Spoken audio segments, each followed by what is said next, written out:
அன்பான தோழிகளுக்கு வணக்கம். Welcome to Madhavaram kitchen. நான் உங்கள் சாரதா சுந்தர பிரகாசம். இன்னைக்கு பிரேக்ஃபாஸ்ட்டுக்கு கொஞ்சோண்டு மாவு தாங்க இருந்தது. மொத்தமே ஒரு 1.5 கரண்டி மாவு தான். அது பத்தாது. என்ன பண்ணலான்னு யோசிக்கும்போது தான் எனக்கு ஒரு ஐடியா தோணுச்சு. ஒரு பருப்பு இட்லி பண்ணிடலாங்க. அதுக்கு தேவையான பொருட்கள் என்னன்னு ஃபஸ்ட்டு பார்த்துடலாம். ஒரு கப், அரை கப்பு உளுத்த பருப்பு எடுத்து வச்சுருக்கேன். அரை கப்பு கடலைப்பருப்பு, அரை கப்பு பைத்தம்பருப்பு, ஒரு 10 முந்திரி ஒடிச்சு வச்சுருக்கேன். ஒரு சின்ன தேங்காய் துண்டை பொடியாக கட் பண்ணி வச்சுருக்கேன். ஒரு சின்ன துண்டு இஞ்சி பொடியாக கட் பண்ணி வச்சுருக்கேன். பழுத்த மிளகாய் 2 இருந்ததுங்க, அதையும் கட் பண்ணி வச்சுருக்கேன். தாளிக்கிறதுக்கு ஒரு அரை ஸ்பூன் கடுகு, அரை ஸ்பூன் சீரகம், அப்புறம் கார்னிஷிங்க்கு கொஞ்சம் கருவேப்பிலை, கொஞ்சம் கொத்தமல்லி, கொஞ்சம் ஒரு ஸ்பூன் எண்ணெய். இதாங்க தேவையான பொருட்கள். இப்போ நம்ம எப்படி செய்கிறதுன்னு பார்க்கலாம்.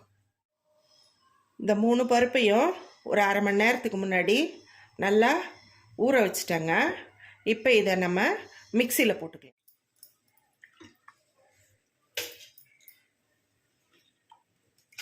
இதை தண்ணி எல்லாம் இல்லாமல்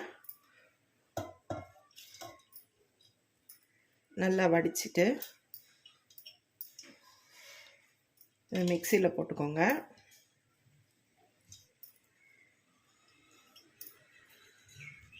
கொஞ்சமாக தண்ணி விட்டு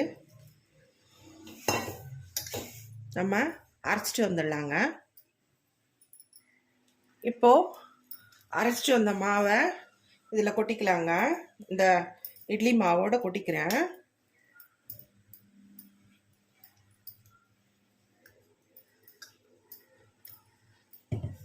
கொஞ்சமாக தண்ணி விட்டு இந்த மிக்சியை அலசி ஊற்றிக்கலாம். இந்த மாவு இப்போ இப்படியே இருக்கட்டுங்க.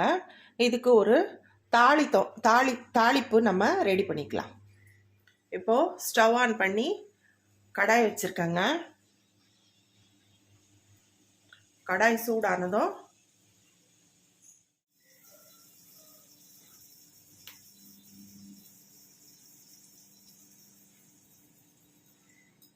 நம்ம ஒரு 3 ஸ்பூன் எண்ணெய் விட்டுக்கலாங்க. போதும். எண்ணெய் சூடானதும் இந்த எடுத்து வச்ச கடுகு, அரை ஸ்பூன் கடுகு, அரை ஸ்பூன் சீரகம் இதில் கொட்டிடுறேங்க.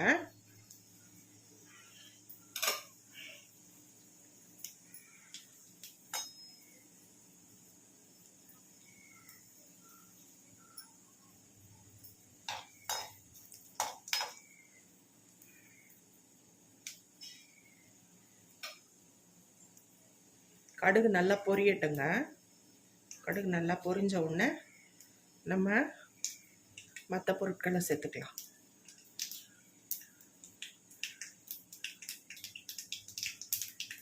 கடுகு நல்லா பொரியுதுங்க.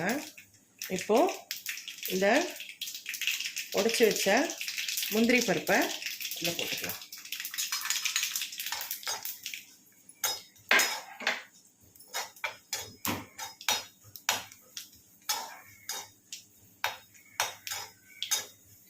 முந்திரி கொஞ்சம் கோல்டன் ப்ரௌன் வந்தவுடனே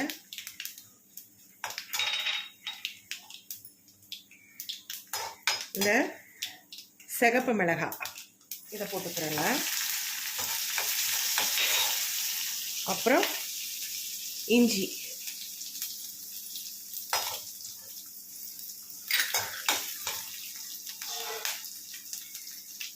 அப்புறம் இந்த பல்லா வெட்டி வச்ச தேங்காய் இதையும் போட்டுக்கலாம்.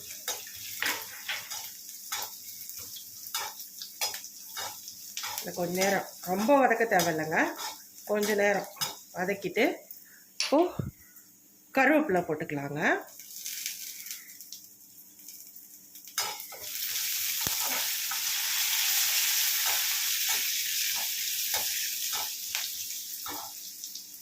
அவ்வளோதாங்க.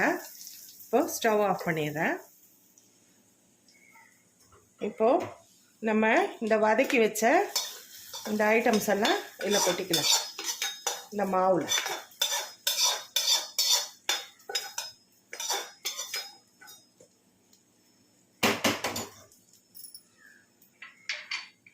இப்போ இந்த கட் பண்ணி வச்ச கொத்தமல்லியும் இதில் போட்டுடுறேங்க.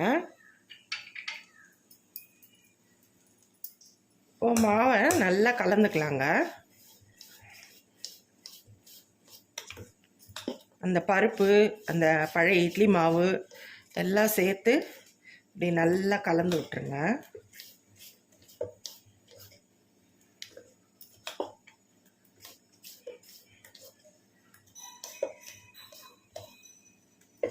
இது இப்படியே இருக்கட்டும் ஒரு 5 நிமிஷம். அதுக்கப்புறம் நம்ம இட்லி ஊற்ற ஆரம்பிச்சிடலாம். இப்போது ஸ்டவ் ஆன் பண்ணி இட்லி குண்டானில் தண்ணி ஊற்றி சூடு பண்ணியிருக்கேங்க. இது சூடு ஆகட்டும், நம்ம அதுக்குள்ளே இட்லி ஊற்றிடலாம். இப்போது இதுக்கு நான் ஈனோ போட போகிறேங்க, ஈனோ ஃப்ரூட் சால்ட்டு. அப்போ தான் உங்களுக்கு இட்லி நல்லா சாஃப்டாக வரும்.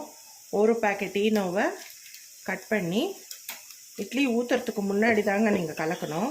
இது லெமன் ஃப்ளேவர். இதை இதில் போட்டுக்கலாம்.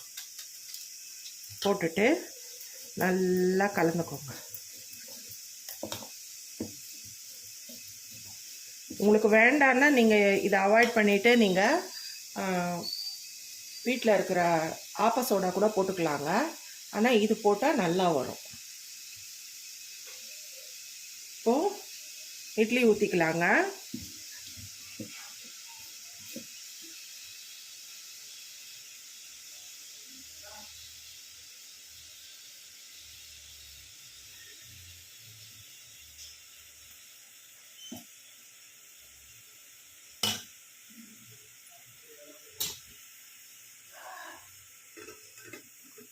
இதை வச்சுட்டு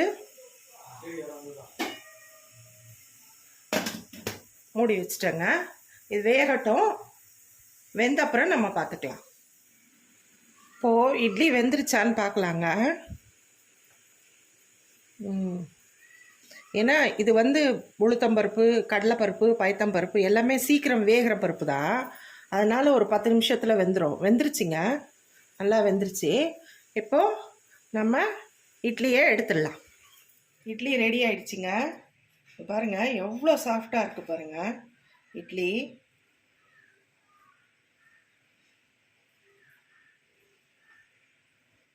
பறக்க பறக்க பருப்பு இட்லி ரெடி, லெஃப்ட் ஓவர் மாவில் வித் புதினா சட்னி. இந்த இட்லி ரொம்ப டேஸ்ட்டாக இருக்குங்க. நீங்கள் இது மாதிரி ட்ரை பண்ணி பாருங்கள், மாவை வேஸ்ட் பண்ணாமல். இந்த வீடியோ உங்களுக்கு பிடிச்சிருந்தா லைக் பண்ணுங்கள், ஷேர் பண்ணுங்கள், கமெண்ட் பண்ணுங்கள். மறக்காமல் சப்ஸ்கிரைப் பண்ணிவிடுங்க. Thank you friends.